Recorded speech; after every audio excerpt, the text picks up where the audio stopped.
J'ai un assez beau carnet d'adresses. Ça se bâtit au fil des rencontres.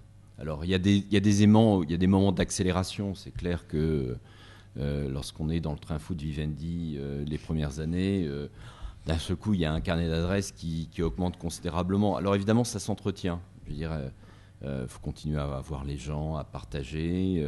C'est jamais à sens unique. Et en même temps, chaque étape de ma carrière, c'est parce que je connaissais quelqu'un. L'histoire de Vivendi, c'est parce que je connaissais Jean-Marie Messier pour différentes raisons. À la fois pour des raisons personnelles et professionnelles à l'époque où il était chez Lazare. Quand je suis allé chez Alcatel, bon, il se trouve que je connaissais Serge Tchuruk parce qu'il était le premier fournisseur de SFR. Quand je me suis retrouvé chez Atos, c'est parce que j'étais administrateur, mais j'avais été administrateur d'Atos parce que j'étais aussi administrateur de Vinci, où j'avais rencontré un autre administrateur qui était administrateur d'Atos. Voilà, donc petit à petit, ça s'entrecroise, c'est comme une maille de tricot. Bon, voilà, chaque étape sont des rencontres, mais c'est assez involontaire et c'est pas avec un plan structuré en disant je veux à tout prix rencontrer telle personne et l'avoir dans mon réseau, etc., etc. Ça m'amuse toujours énormément.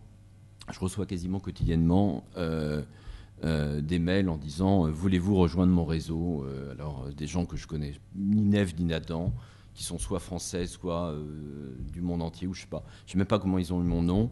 Bon, ça, c'est le genre de choses qui m'insupportent. Alors évidemment, s'il y a un arrêt immédiat de l'email, bon, je dirais c'est les méthodes internet, mais qui à mon avis sont assez vaines et veulent pas dire grand-chose.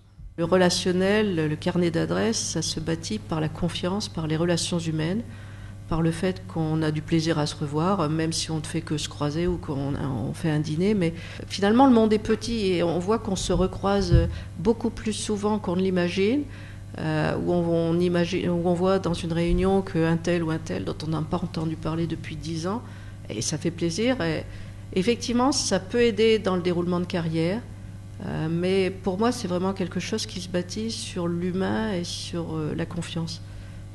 Et c'est pas quelque chose qui se calcule et qui se travaille. Je trouve simplement qu'il faut quand même y consacrer un peu de temps.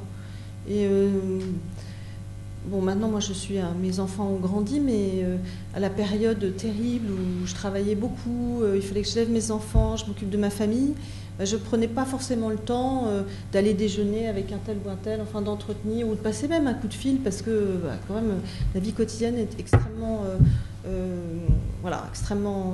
tendue. Donc j'ai eu une démarche volontaire de consacrer un peu de temps à l'extérieur, d'abord parce que ça nourrit, ça fait du bien d'aller parler avec des gens de l'extérieur de l'entreprise, ça apporte des idées neuves, enfin bon, voilà, ça enrichit beaucoup.